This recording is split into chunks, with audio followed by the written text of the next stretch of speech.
ñu ngi leen di nuyu kenn ku nekk ci turam ak santam di leen jaajëfal di leen delloo njukkal ci seen taxawaay jaare ci yéen di nuyu mboolem seen sénégalais yi nga xam ne ak kurul sénégalais sax ñoo ngi toog seen kër waaye jàkkaarloog ndaje mu am solo mi nga xam ne mooy clôturer suñu premier congrès ordinaire bi ñu tàmbalee démb mën naa wax sax barki démb ak fusion bi te da war koo tëj ci daje bii nga xam ne moom la ñu am tey mbokk yi Pastef est avant tout une idée et on n'assassine pas une idée on ne tue pas une idée li nga xam ne pas-pas la nekk ci xolu nit ñi seeni xalaat di ko jëmmal loolu kenn mënu ko suul wax jey bëri pexe yey bëri waaye lu ñu def rek mu yokk doole Pastef parce que Pastef c'est plus qu'un parti politique c'est une idée mouvante c'est une doctrine c'est une conviction forte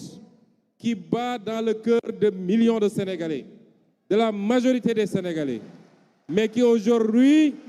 transcende les frontières du Sénégal pour battre dans les cœurs de millions d'Africains c'est ça Pastef moo tax kenn mënu koo pexel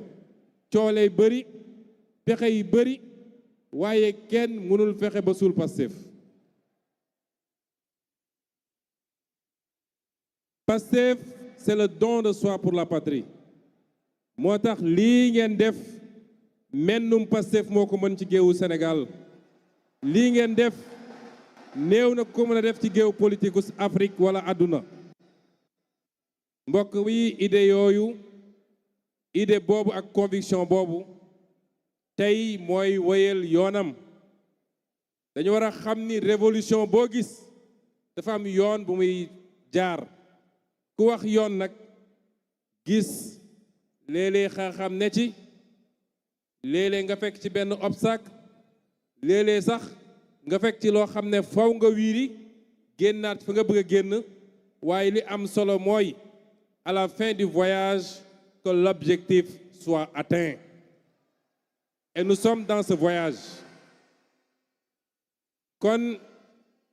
damay njëkk a gërëm vous me permettrez avant tout de remercier tous nos hôtes étrangers dont certains sont encore à Dakar certains sont ici dans ce stade de les remercier d'avoir fait le déplacement pour venir répondre à l'appel de Pastef c'est des partis frères des partis amis avec lesquels Pastef noue une relation qu'on voudrait étendre progressivement dans tous les pays d'Afrique pour que le courant de pensée que nous incarnons, un courant de pensée souverainiste, patriotique, qui n'est pas exclusif des autres, mais qui pense d'abord aux intérêts du Sénégal et aux intérêts de chacun de nos pays, que ce courant de pensée puisse prospérer, s'aimer et se répartir dans tout le continent. Chers représentants de vos partis respectifs, permettez-moi au nom de Pastef, dont vous voyez une illustration aujourd'hui, de vous dire merci et de vous souhaiter un bon retour chez vous. bi ma pare ñooñu ma gërëm l'ensemble du peuple sénégalais parce que politique dafa am parti politique ak ñi ca bokk ñi fi nekk ñëpp waa Pastef lañu waaye am ñoo xam ne du ñu jënd carte politique du ñu jënd carte parti politique bokkuñu ci parti waaye seen xol mën na faral parti boobu wala leader boobu loolu la ñuy wax sympathisant ñoom ñëpp ñu ngi leen di boole di leen gërëm di leen jaajëfal ndax seen taxawaay bokk na ci li tax tey pexe bu ñu sos jëmale ko ci Pastef mu na sax ma teg ci nag sama jàmbaar yi sama jàmbaar yoo xam ne Sénégal amul seen fay man mi di wax ak yow awma seen fay mooy les militantes et les militants de Pastef que vous êtes dama bëgg ngeen tàccu seen bopp ngeen tàccu seen bopp ndax seen taxawaay moo réhabilité la politique au Sénégal demoon nañu ba ñëpp ñàkk yaakaar ci politique koo wax mu ne la politique buñ ma joxul du ma def ndax politicien jaru ko buñ ma joxul du ma génn balaa may déplacé wu nañ ma jox 2500 ak t-shirt ak lu demee noonu waaye yéen ci seen taxawaay yéen a jëmmalaat politique ñu xam ni engagement politique c'est s'engager pour soi-même parce que c'est pour s'engager pour sa nation c'est s'engager pour son peuple c'est s'engager pour son avenir et l'avenir de ses enfants de ses petits-enfants man damay anorgueilliru saa su ne dellu sant yàlla ne li ma am ci militant fii ci Pastef te nag yéen a ma boole gaay yi yéen militant Pastef yéen a ma boole gaay yi li ma gaay yi iñaane du man sama jëmu bopp de waaye qualité militant yi ñu yàlla jox moom lañ ñu iñaane kon coow li yépp leen la léeg-léeg sax ma ne est-ce que de temps en temps bu ñu xewlee du ma leen abal quelques militants Pastef ngir ñu may ma jàmm tuuti yéenay problème bi kon ñu ngi leen di féliciter vous les militants de Pastef commencez ko par les 533 sections communales yi nga xam ne teew si nañu ñoo jox congrès bi sa forme institutionnelle bawoo ci fépp ci Sénégal ak les ngërëm gi di leen féliciter teg ci nag mboolem seen militants yi coordination départementale yi section communale yi les cellules dans tous les quartiers dans tous les villages du Sénégal ñi nga xam ne ñoo nekk au niveau central le bureau politique le conseil national le COMEX les secrétariats ñoom ñëpp seen taxawaay rafet na c'est vous qui faites Pastef c'est vous qui faites la fierté de Pastef kon ñu ngi leen di gërëm waaye di yokk ngërëm gi nag ci bi ngeen jëlee seen confiance teg ko ci suñu jëmm gu néew gi maa ngi leen di remercier te xam ni je mesure pleinement du caagee ne rek parti bi biñ ko créé ba léegi man maa ko jiite woon que lii dafa waroon doon formalité déedéet ndénkaane la ci yàlla wax ndénkaane du lu tuuti moo tax li ngeen def démb à l'unanimité mooy 100% ngeen jël ko muy confiance bu ngeen renouveler ci sama jëmm lu rëy rëy la ci man ma jël l'engagement solennel ici jëlati ko fii ni duñu toog ba ngeen ne Ousmane Sonko trahir na les idéaux et les principes du parti loolu du musa am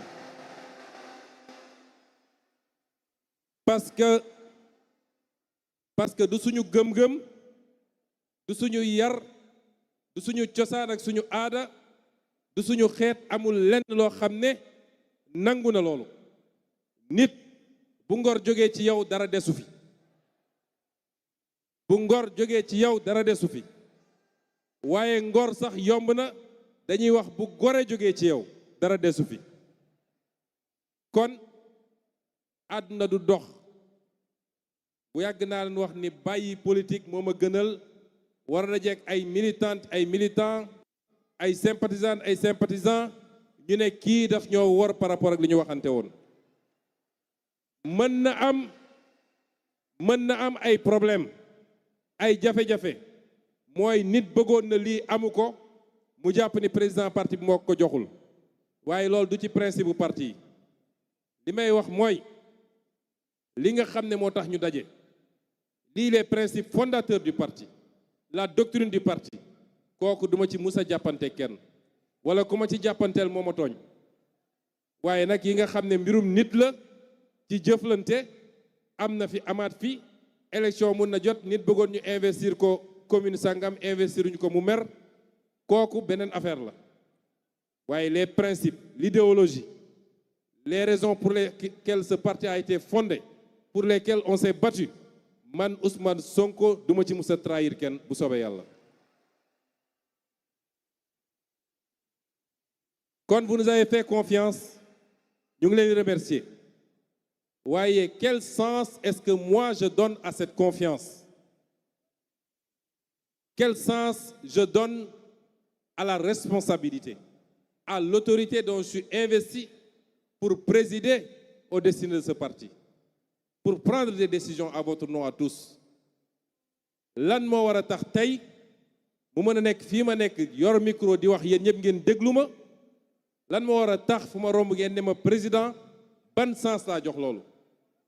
Parce que principalement dans nos pays,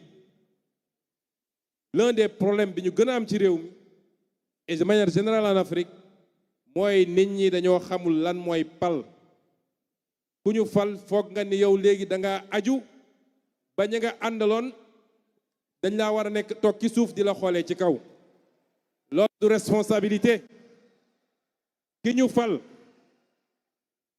fal moom dafa war a xam ni moo gën a suufe ci ñu àndal ñëpp.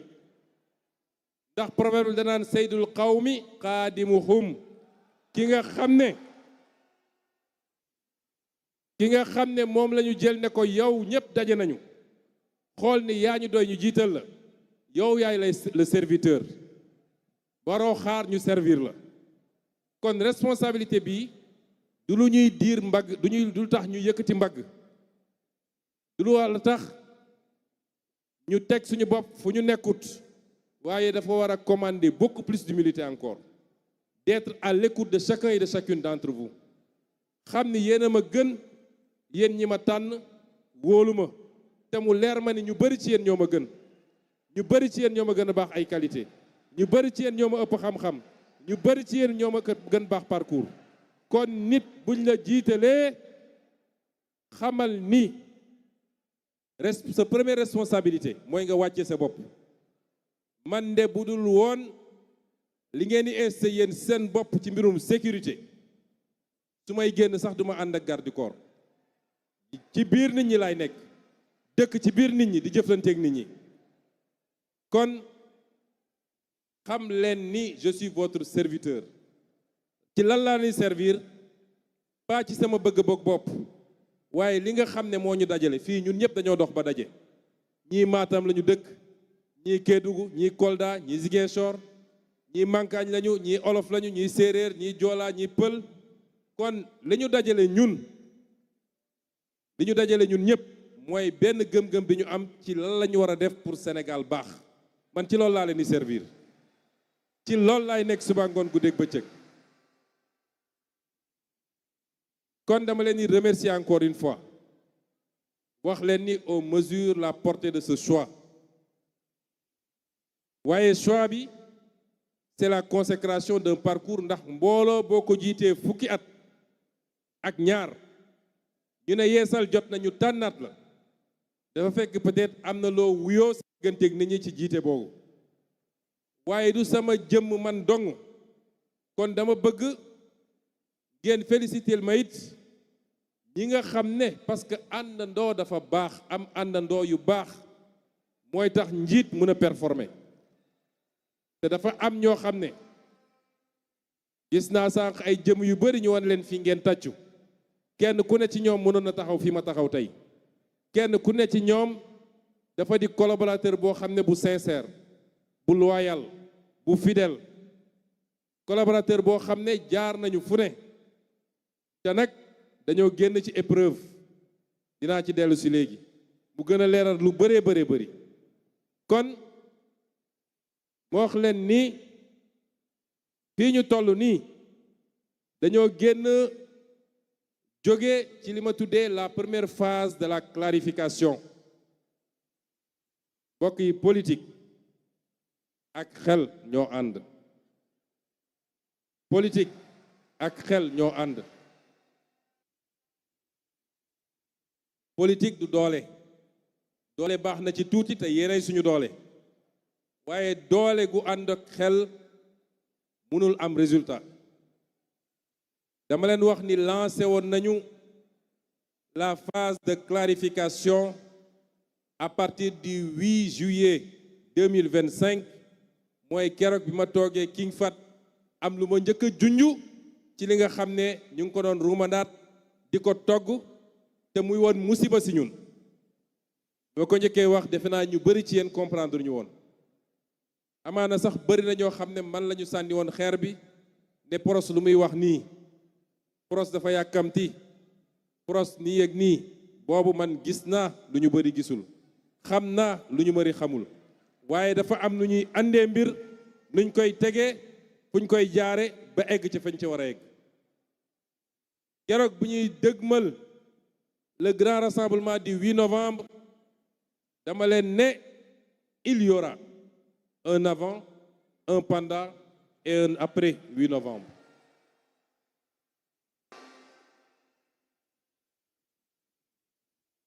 mbokk yi est-ce que seede ngeen yéen ñëpp tey jii ni il y a eu un avant un pendant et un après 8 novembre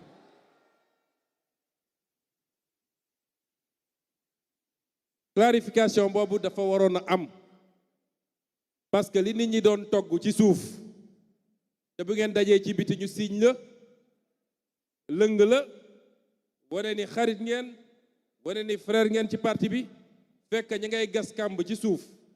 bu ñu yàlla mayuloon ñu teel koo gis bu mën cee doxal li ñuy doxal kon bu ñuy yàq li ñuy yàq fekk parti bi jeex na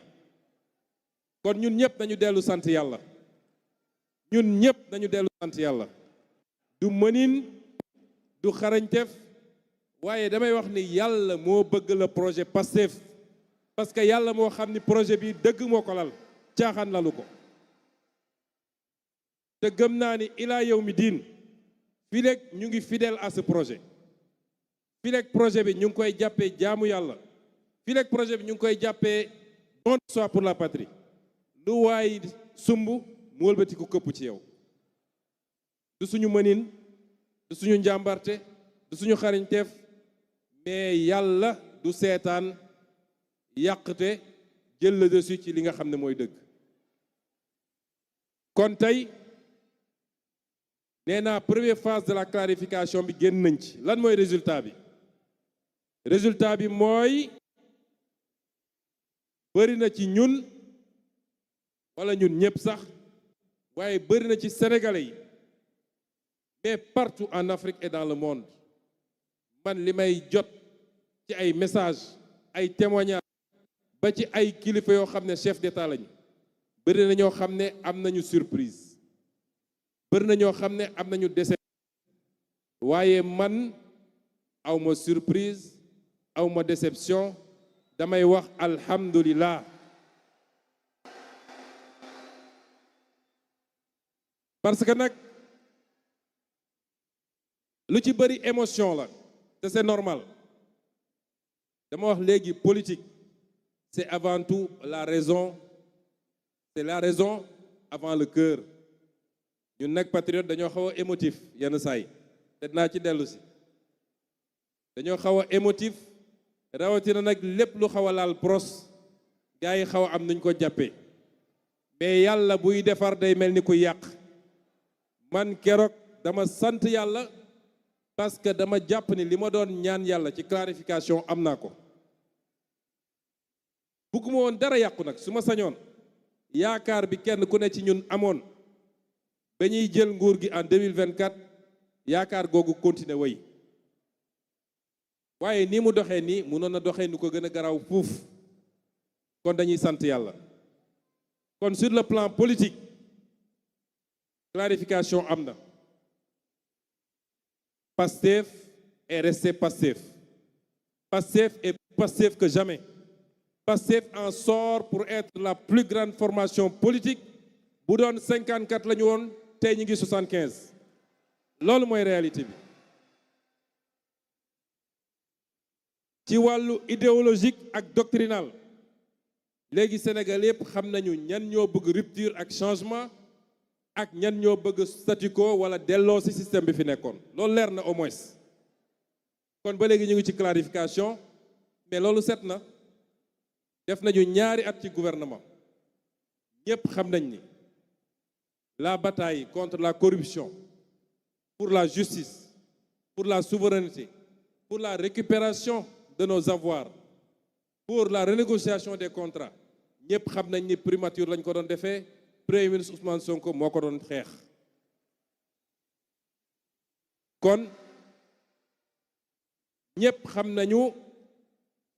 ñan ñoo conforme au combat de Pastef, un combat pour la patrie, un combat pour la souveraineté, ak ñan ñoo bokkoon ci ñun fekk leneen la ñu gëm te ñun xamuñu ko tey ñu bëgg a restaurer le système ancien léegi feeñ na. kon ci clarification ba léegi sur le plan institutionnel clarification am na waaye clarification institutionnelle bi dañ koo teel a démarrer mooy bi ñu ñëwee toog ne asalaamaaleykum waaleykum salaam balaa ñuy toog sax gannaaw bu ñu désigné candidat am na ñu commencé woon gis moo tax keroog bi ñu dëgmalee élection législative ñu gis lii di ñëw ñu nañu fexe ba téye suñu assemblée ndax nit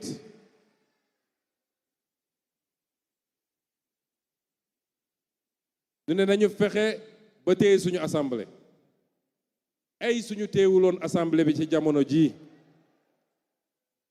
ay bu ñu loolu rëccoon ñu ne kon yàkkale dafa am fu mu yem yàkkale dafa am fu mu yem lu ko may rek nga fanaane fande yow ak sa njaboot kon nañu fexe ba am lu ñu téye te amul cër bu gën a central buy que assemblée nationale cim réew looloo tax ñu def li ñu def yàlla jàppale ñu ci militants yi takk seen digg ñu wëraat Sénégal yàlla jox ñu lii mu ñu jox kon assemblée bi tey bokk na ci clarification bi nga xam ne door nañ ko fekk coow amagul kon clarification institutionnelle am na ñu dox nag ba léegi camp yi leer na ku nekk taxaw fi nga taxaw ba bëgg a wax sénégalais yi nit ñi nga xam ne ñooy les marchands des crises ñi nga xam ne crise dañuy dunde crise moo tax ñuy jot ay financement crise moo tax ñuy dund crise moo tax ñu mën leen recevoir palais kuy génn yóbbaale sab enveloppe ñooñ ñoo bëgg a gëmloo sénégalais ni crise am na crise amu fi il n'y a aucune crise institutionnelle au Sénégal il n'y a pas de crise configuration politique bi am Sénégal yàgg na am fene ci àdduna te bal tàkkul coow amul c'est le peuple qui a choisi le peuple a choisi de confier la présidence de la République à quelqu'un même bu dee ñun ñëpp xam nañ fi ko yàlla jaarale waaye c'est le peuple qui a choisi et le même peuple aux mêmes proportions et pour un résultat plus déterminant a choisi de confier l'Assemblée nationale à quelqu'un d'autre ou à un autre groupe kon ban crise moo fi mën a am constitution ak loi yi ne lii mooy cëru exécutif lii mooy cëru législatif ku nekk war a doxal li ngay doxal yemale ko ci loolu mu yem ci waaw réew yu mel ni France bi mu amee cohabitation mu am ñu yor législatif ñeneen yor exécutif te bokkuñu parti est-ce que dañoo xeex kon crise amu fi bis bu ne ñu koy def seen titre crise au sommet de l'État déedéet ñàkk déggoo entre ay nit ak ay courants politiques am na mais ni l'État du Sénégal ni les institutions ni l'État du Sénégal ni ses institutions ni sa sécurité ni sa stabilité ne sont engagés aujourd'hui benn problème amul ci réew mi kon ñi ngi dànkaafu parce que complot yi ñu musalal yépp ñu ngi koy jaarale foofu waaye crise am na il faut que ñu def li moo tax ñuy ruumandaat li ñuy ruumandaat di ko bëgg a jaarale ci ay institutions yu am vocation judiciaire wala atte li ma bëgg a wax nit ñi ce pays a assez souffert des complots et des combines ce pays a assez souffert des complots et des combines te booy seet ñi koy def dañ leen di lim bariwuñu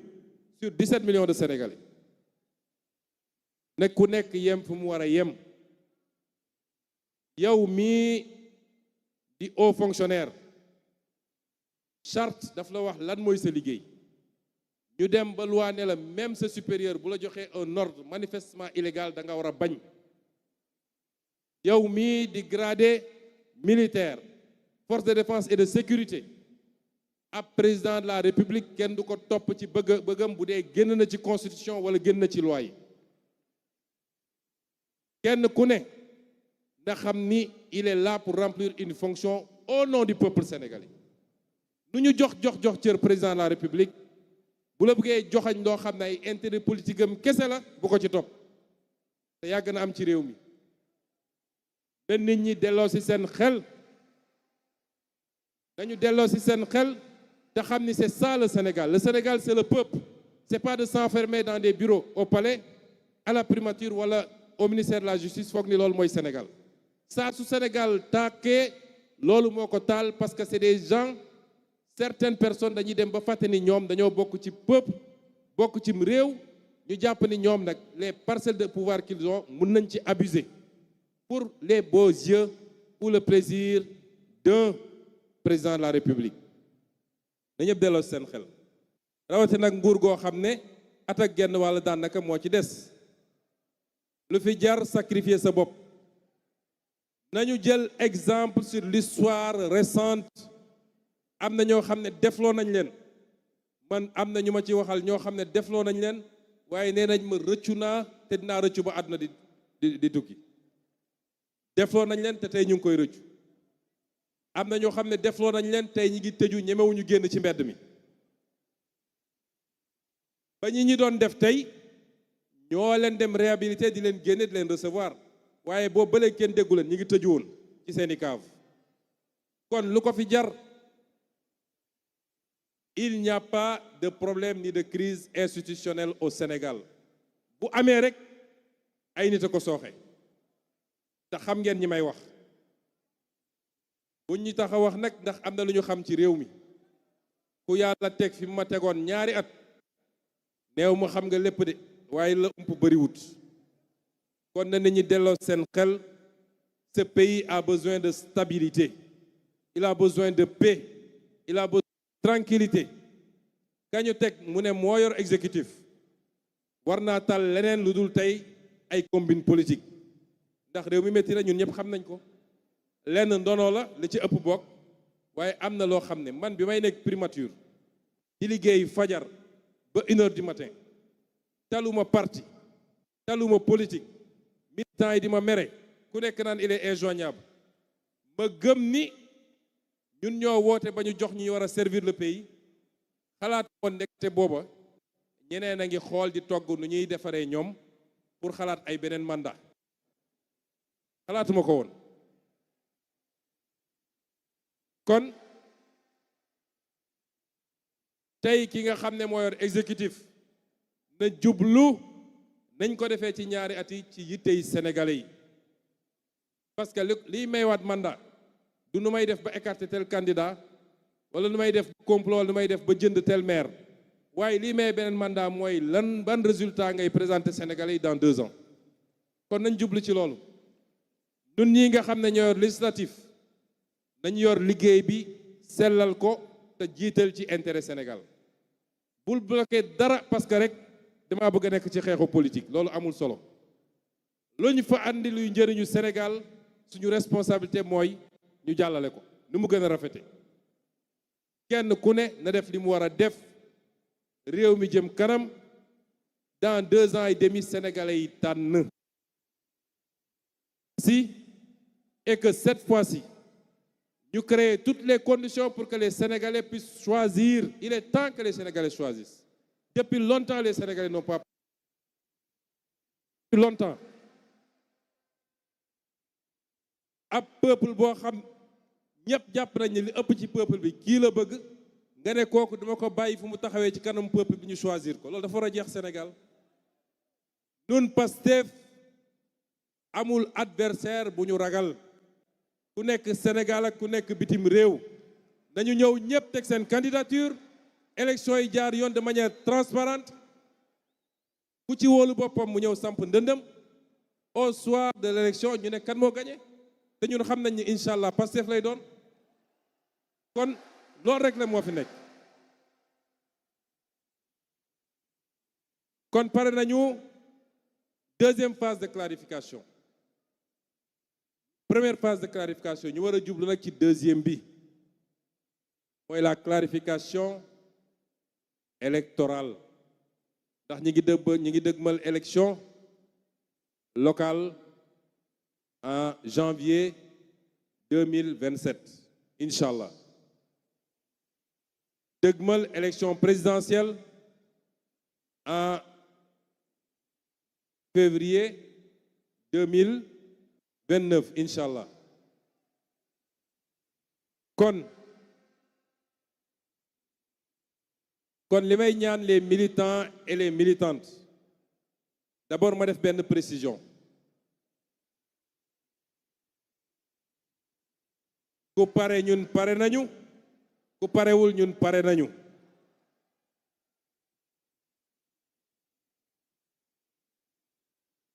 te ma fàttali ni fii au Sénégal kenn mënu fee reporter élection te jaarale ko Assemblée nationale ñu voter une loi d'habilitation mënul ne kon le président de la République signé décret bi moo gën yéexal bi amul solo gone gu dem ba wóolu ay dooleem lamb gaa ngi nii bu ñu sifflee ñëwal nga bëre amul may leen ma defarwaat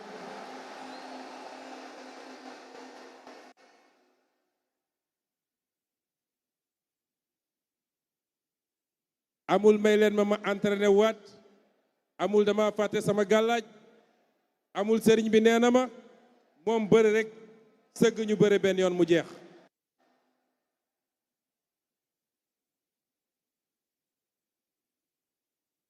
kon en perspective de ces élections li may wax militants yi ak militantes yi li ma leen di njëkk a ñaan mooy organisation nañu organiser wu nañu dellu si ci esprit Pastef amaana bëri nañu fi nekk ak ñu nekkat feneen kenn ku ne jàpp na ni sama gox man maa war a nekk le prochain maire jarul xëccoo démb valider nañu la charte des élections nañu ànd ak jiital l'intérêt du parti muy benn nekk maire ce n'est ni le début ni la fin d'une vie man nekkoon naa maire nit mun nga bàyyil sa morom yàlla ubbil la lu ëpp maire fuuf li ma leen di sant it mooy na ngeen continuer nekk des militants et des militantes ouverts yaatal parti bi parce que sénégalais yépp wax naa ko waxaat ko am nañu cofeel ci Pastef te bëgg nañ ñëw bu leen tëj bunt yi ñépp xaj nañ ci ñetteel bi mooy ñu xam ni parti politique bu mel ni Pastef idéologie bi muy doxee c'est pas un parti qui vit au rythme des élections élection étape la rek mais d'une élection à une autre élection il y a plus important que ça kon nañu dellu sur les fondamentaux du parti loolu am na ci solo ma dénk leen nit li nga xam ne mooy orientation globale yi au-delà des élections là je parle aux militants aux militantes rawatina ndaw ñi jeunes yi rawatina jeunes yi yéen les jeunes bala may wax dama bëgg ngeen tàccu seen bopp vous êtes formidables tàccu leen seen bopp bu baax parce que vous êtes formidables te ñaari at ñu bokk ci gestion nguur gi dafa am lu ma ci nemmeeku. Vous savez, l'exercice du pouvoir est très délicat. Pouvoir mënoo ko yor te de temps en temps ba ci sa njaboot sax doo poser acte boo xam ne amaana du neex ma Samba wala ma Demba moo tax ñoom seen préoccupation bi gënoon a rëy mooy est-ce que Sonko digganteem ak jeunesse bi yàqu na est-ce que ndaw ñi mere nañ ko. Tous les prétextes ont été bons bu ñu nee fii ambulant mënu fee taxaw ñu dem ne leen gis ngeen waa ji bëggu leen bu ñu nee problème am na université ñu dem essayer wëlbati étudiants yi parce que seen obsession mooy nañu fexe bañ ne Sonko digganteem ak ndaw ñi yàqu na loolu mooy seen obsession kon yéen ndaw ñi li ma leen di ñaan Pastef est devenu un parti mature. C'est le parti le plus complet au Sénégal. Toutes les lignes coché nañ ko parti bu eggee foofu nag dafa war a doon un parti modèle dafa war a doon un parti boo xam ne du yomba jàmm ci attitude ñi ko bokk ci seen comportement ci seen kàddu parti bi dafa war a fexe ba doon un parti exemplaire parce que benn yi nga xam ne ba léegi dañuy am appréhension kenn ku ne su ñun suy wax day jàpp ni kilifa diine nga koy déglu maga nga koy déglu xale bu ndaw a ndaw mi ngi koy déglu kon ñun dañu war a xool nu ñuy waxeek nit ñi moo tax bu leen topp Pastefu 2021 du Pastefu 2026 kon yenn kàddu yi ñun nañ ci génn parce que ñooy parti majoritaire les colibés les insultes les injures jël nit utal ko tur di ko tuddee yooyu yëpp ça ne grandit pas Pastef ñun weesu nañu loolu Pastef est un parti d'idées un parti de savoir un parti de science un parti de programme je veux que ngeen déglu ma baax la jeunesse léegi rek bi may génn ci oto bi dégg naa ay slogan mais yéen ëpp ngeen loolu léegi yéen ëpp ngeen loolu la jeunesse du parti ëpp ngeen ay slogan ak ay tur yu ñuy tuddee nit lépp loo xam ne day doon lu njaga suñuy teg ci nit bàyyi leen ko wane leen ni vous êtes une jeunesse bien forte une jeunesse intelligente une jeunesse intellectuelle une jeunesse citoyenne wane leen ni li ñu woote ci li war a jëmale réew mi kanam yéen a ngi koy incarner c'est ça que je veux désormais ne cédez pas à la provocation parce que ñoom li ñuy wax xam ngeen lan la dañ naan ndaw Pastef ku neex a booleeg sénégalais yi la ku neex a booleeg àdduna la ku xëy naan kafeem rek xaw a am lu ñagas sum wax ci Ousmane Sonko rek ndaw ñépp topp ci ñun dépassé nañu loolu yonent moo ñu gën fuuf te dégg na lu ne waaye lu ñu yëkkati rek ci ñun loolu day wëlbati ku nekk avantage ci ñun kon li ma leen di ñaan parce que déglu leen ma bu baax dama xam seen stratégie xam li ñuy togg te lépp lu ñu def suba ba ngoon jot yàlla may nañu mu egsi ci ñun la ñuy togg mooy fexe ba li fi amoon diggante 2021 ak 2024 ñu defaat ko dañuy fexe mooy ñoom li ñu bëgg mooy génne àll ci bëtu àdduna yépp ni Pastef parti fitna la parti xuloo la parti saaga la parti xeex la moo tax ñu leen di provoquer ils vont rester dans la provocation dañu fay ay nit ne leen saa yoo xëyee waxal lu ñaaw ci Ousmane Sonko dañu fay ay nit ne leen provoquer leen bu ko defee xale Pastef bu réagir ñu ne dem leen jàpp ko parce que moo wax diw lii moo wax diw lële Pastef moo mag loolu ne tombez pas dans ce piège li ma leen sant mooy rester dans le travail de massification rester dans le travail d'éveil des consciences sillonner le pays dugg leen ci village yi dugg leen ci gare routière yi dugg leen ci école yi ci université yi parce que loolu mooy dëgëral parti bi li ma leen sant j'ai sorti 2 ou 3 instructions ku xam parti bi xam dañoo bëgg a changer complètement bu génne naa instruction ne leen 1 million de cartes de membres démb lancé nañu placement carte de membre yi bëgg naa ñu am lu ëpp 1 million fuuf jël leen carte de membre yi les Sénégalais vous attendent ils demandent ces cartes de membre là dem leen ngeen placé ko nee nañ leen dañoo bëgg ngeen taxawal 10 000 cellules à travers le Sénégal à travers les 553 communes à travers les villages dem leen ngeen taxawal cellules yooyu ñoom amuñu potentiel bi ñu am ñoom ndaw topp leen intellectuel topp leen diaspora topp leen lenn la ñu am mooy dem fay ay nit ñu toog ci presse bi di wax bàyyi leen foofu ñuy wax dugg leen yeggali le travail parce que en 2029 ñun bëgguñu 54% de bëgguñu 56% de bëgguñu 60% de 2029 à cette heure-ci bëgg naa ñu ne 70% minimum loolu liggéey la donc sortez de ça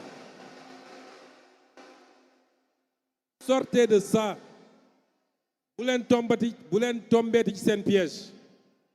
ku wax bàyyi leen ko ci waxam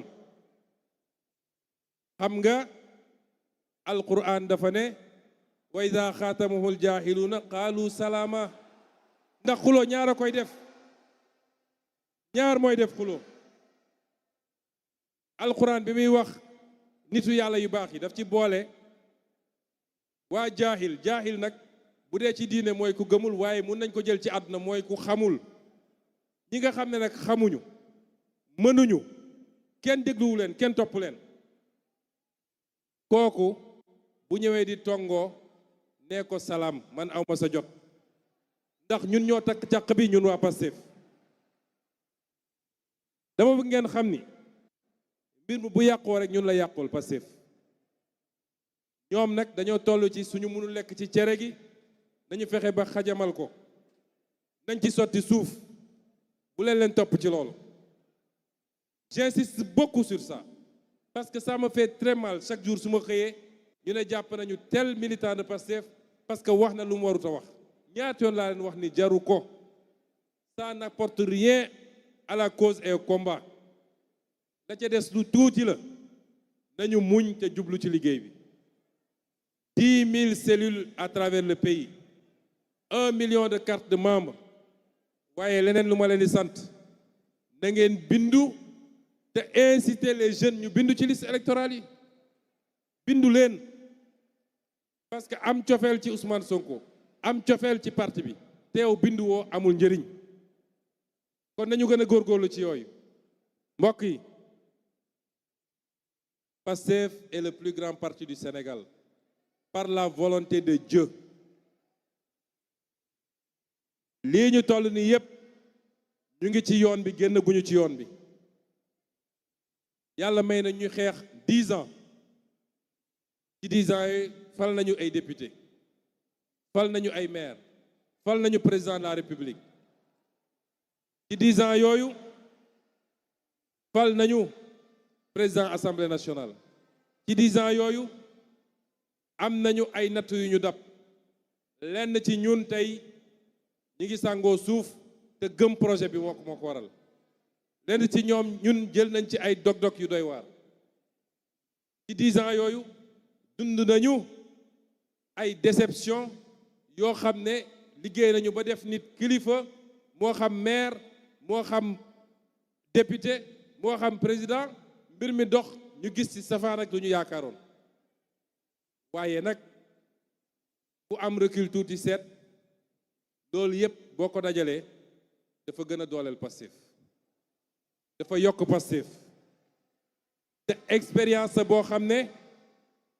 li tubaab naan un tri naturel tey ci bii épreuve ñu mujjee dund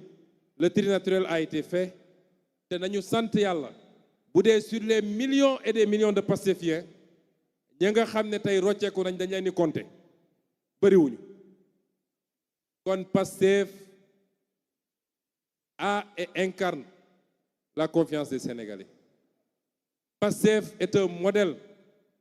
pour l'Afrique et pour le monde. Quand on est à ce niveau, il faut mériter son rang. Et c'est pourquoi j'insiste enfin sur la formation. On a des militants extraordinaires. waaye ñun ñëpp commencé ko ci man dañoo soxla formation. Formation ci tenue, formation ci comportement, formation ci xam lan mooy dëgg-dëgg programme parti bi, formation pour xam lan mooy fi ñu dëgmal ak fi ñu jëm, formation pour xam naka la ñu war a comporter wu en tant que citoyen. Et c'est pourquoi j'insiste depuis quelques jours sur la formation. Et quand les programmes vont être lancés, bëgg naa chacun et chacune d'entre vous bu leen daw programme formation yi inscrire leen même les formations en ligne inscrire leen parce que loolu may ñuy permettre 2029 bu ñu yeggee fi ñu bëgg a yegg ñu am suffisamment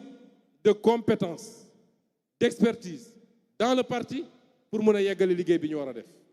est-ce que may ngeen ma loolu est-ce que d'accord nañ ci loolu kon ñu ngi leen di gërëm di leen sant di leen gërëm di leen sant den wax ni nag nun dañ ñoo yeewi ñun ak yéen désormais weer wu ne semaine bu ne ak suñuy programme politique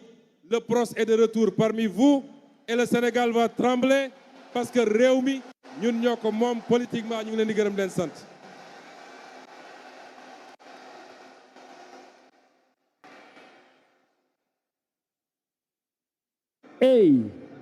Et voilà, merci beaucoup.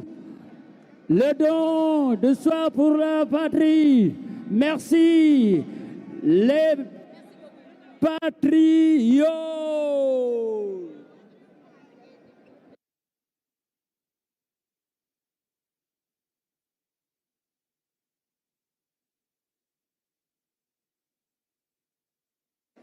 acca su ko defee ngeen def ndànk-ndànk rek ngeen sóor mag ñi jàppale leen ngeen accompagner leen